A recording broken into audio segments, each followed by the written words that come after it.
Ok, salut les gars, j'avais promis une vidéo sur les pianos, donc ceci est la première vidéo. Donc je réponds directement à la question de mon ami, mon super ami Kelly, Kelly Adediha qui m'a posé une question, c'est quoi j'utilise quand je joue. Bon, je vais passer d'abord par comment dire, le principe le plus simple. Qu'est-ce qu'il y a sous mes pieds? La plupart des gens, quand les pianistes jouent, vous allez voir des pédales, il y a plusieurs pédales. Bon, moi j'ai simplifié. Ok, donc quand je joue un piano, quelle que soit la marque, quel que soit le truc, il y a toujours souvent un piano, j'ai souvent deux pédales. Donc ma première pédale, c'est une pédale sustain. Donc pour ça, ceux qui ne savent pas, je suis sûr que presque tout le monde sait. Une pédale sustain, c'est ça, quand tu appuies, voilà, ça retient les notes. Donc quand tu appuies une note et tu appuies la pédale, le son reste. Donc, pour le type de pédale, bon, ça c'est une pédale très fameuse, M Audio.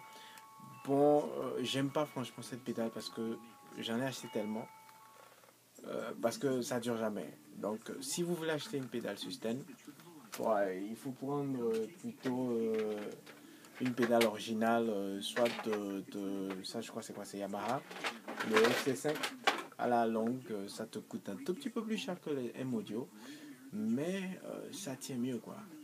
Et puis le sustain, c'est vraiment important. Le sustain, c'est plutôt pour les passages classiques, de piano. Pour ceux qui savent lire les partitions, il y a une indication où vous devez appuyer la pédale. Mais pour ceux qui jouent du gospel, il faut une pédale sustain. Donc ça, c'est ma pédale sustain. Donc souvent, je la mets à terre. Et souvent sur un piano, sur mon piano, voilà. Il y a un trou là, quelque part, voilà, je crois. Attends. Le trou, il est où, Donc, souvent, voilà, le trou, il est là. Donc, voilà, le système est connecté. Donc, il fait nuit, je peux pas. J'ai pas branché le piano en tant que tel. Système appuyé, système relâché. Et puis souvent quand je joue, j'ai pas besoin de monter le volume, de descendre avec mes mains parce que je trouve que ça me perd du temps. Sur ma deuxième pédale, c'est une pédale volume. Donc au lieu de contrôler mon volume avec ma main, avoir à jouer, laisser ma main gauche pour contrôler mon volume, voilà, j'ai une pédale Roland. Euh, Disons cette pédale, elle a quoi? Elle a 3 ans déjà. Hein. Donc c'est une pédale Roland très simple, Roland FV5. Donc qu'est-ce qui se passe quand c'est ouvert comme ça, il n'y a pas de volume. Quand je descends, c'est comme si je montais le volume avec ma main. Donc là aussi, il y a un règlement pour réglementer. Donc c'est la même chose. Si tu ne peux pas trouver une pédale Roland, tu peux trouver une pédale Yamaha. Tu peux aussi trouver une pédale M-Audio, mais moi, je préfère acheter quelque chose qui va me durer.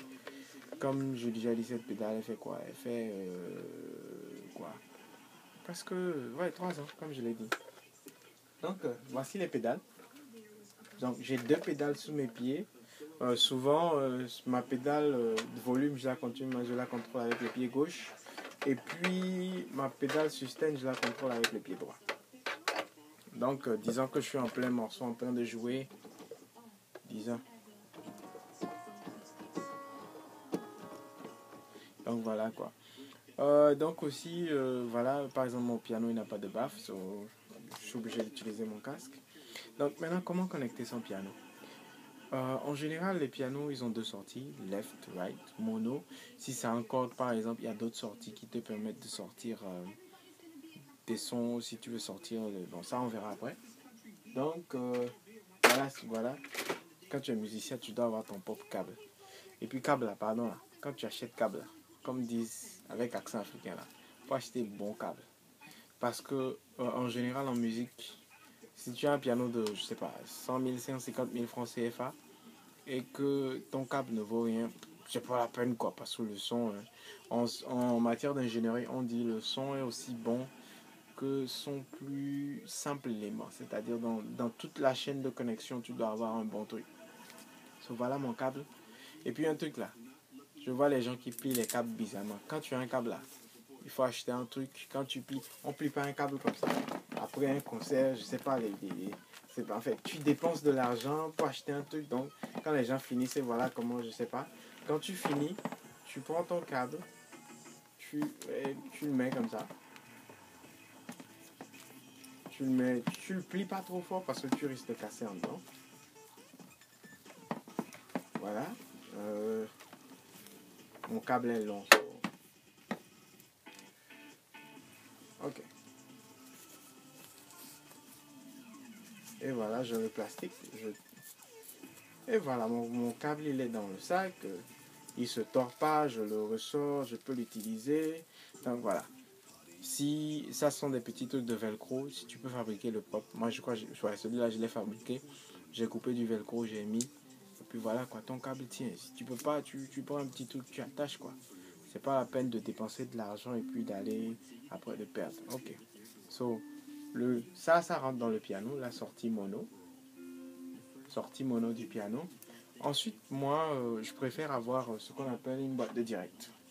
So, j'ai toujours des boîtes de direct sur moi, n'importe où je vais. On ne sait jamais si l'ingénieur il a une boîte de direct ou pas une boîte de direct.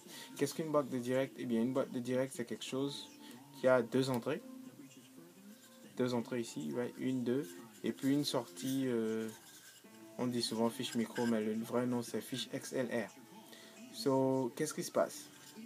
Quand voilà, tu connectes ton piano, la sortie, ça sort du piano, ce bout sort du piano, ce bout rentre ici, il y a in and out. Ça rentre dedans, et voilà. Et ça, c'est connecté au piano. Donc, qu'est-ce que ça permet de faire? Cette sortie, la sortie qui est libre me permet de connecter un fil à mon ampli. Donc, j'aurai un autre jack qui va sortir, qui va à mon ampli. Et qu'est-ce qui se passe? L'ingénieur de son, il vient, il prend le son du piano par là. Donc il n'a pas besoin d'aller prendre. Ça te permet, par exemple, moi qui joue 2-3 pianos par concert, ça me permet d'avoir un son clean. L'ingénieur peut régler chacun de mes pianos indépendamment. Il n'y a pas besoin de prendre un ampli. Et puis je peux monter mon ampli comme je veux. Je peux diriger mon ampli comme je veux. Et puis ça, disons, c'est plus clean quoi. Ça, ce sont des boîtes vraiment qui sont pas chères. Hein. Ce sont des boîtes, par exemple, ici, ce sont des trucs de $20. Mais c'est très essentiel. So, si tu es un musicien, tu veux clean ton son, un bon jack, une bonne boîte, et puis tu vas sur la table quoi. Cette sortie va sur la table, cette sortie va sur ton ampli. Effectivement, il faut avoir un ampli. Et puis un dernier truc aussi, pardon, ampli là, ampli de puissance. Quand tu as un ampli piano là, c'est pour t'écouter. Ampli piano, c'est pas pour lancer le son. À moins que tu ne sois dans une petite salle, une très petite salle où tu n'as pas besoin d'aller sur la table, c'est pas la peine de monter ton ampli parce que à un certain niveau ton ampli sature. Ton ampli sature effectivement et tu n'as plus du bon son. C'est pas la peine. Et puis quand tu joues au piano aussi, tu dois savoir que ton volume, il n'est pas censé. Quand tu joues au piano, ton volume normalement il n'est pas censé être aussi haut quoi. Par exemple, là voilà mon volume. Tu as en plein truc. Le maximum que ton volume c'est là quoi. Tu peux pas jouer avec un volume comme ça parce que qu'est-ce qui se passe? Ton son sature. Tu faut tenir compte de la saturation du son et puis tout quoi. Bref, je crois que c'est tout. Hein. Well, donc Kelly, tu m'as posé la question comment connecter mon piano. Je me dis ça va être effectif avec quelqu'un. Donc la prochaine fois je vais vous montrer l'un des amplis que j'utilise et puis patati patata, comment connecter un ampli, avoir les amplis des fois en stéréo et puis voilà quoi. Donc ouais, c'est ça, il fait nuit, moi je vais aller dormir. Et ouais, en fait j'oubliais. Donc ça c'est un câble MIDI. Ouais, c'est pour connecter parce que souvent j'ai deux pianos quoi. Donc moi je les connecte en MIDI. Les données MIDI c'est un truc qu'on verra un peu plus tard, c'est un peu facile mais aussi compliqué. Quoi encore? Well, c'est fini. Donc surtout, oh yeah, et puis quand tu as un piano, il y a toujours une sortie phone. C'est bon d'avoir ton casque parce que des fois tu veux répéter, tu veux répéter, tu as oublié une petite chanson, tu mets ton casque à l'oreille et puis tu joues quoi. T'es un musicien, tu dois avoir un casque. Ouais, et puis voilà quoi. l'essentiel, c'est de prendre soin de ton matériel aussi. Hein. La dernière chose, comme je l'ai déjà dit, tu as tes câbles, tu dois prendre soin de tes câbles, tu dois prendre soin de tes instruments. So, quand tu finis de jouer, tu emballes tout. Tu prends ta pédale sustain, tu mets dans le sac. Tu emballes gentiment, tranquillement et gentiment. Voilà. Tu prends ta pédale volume, elle est où même? Ta pédale volume. Tu l'emballes gentiment et tranquillement. Et voilà. Ça t'évite d'avoir acheté quelque chose 10 000 fois ou bien quelque chose comme ça, quoi. Donc voilà, quoi. Allez, bon, voilà, c'était tout sur les pianos.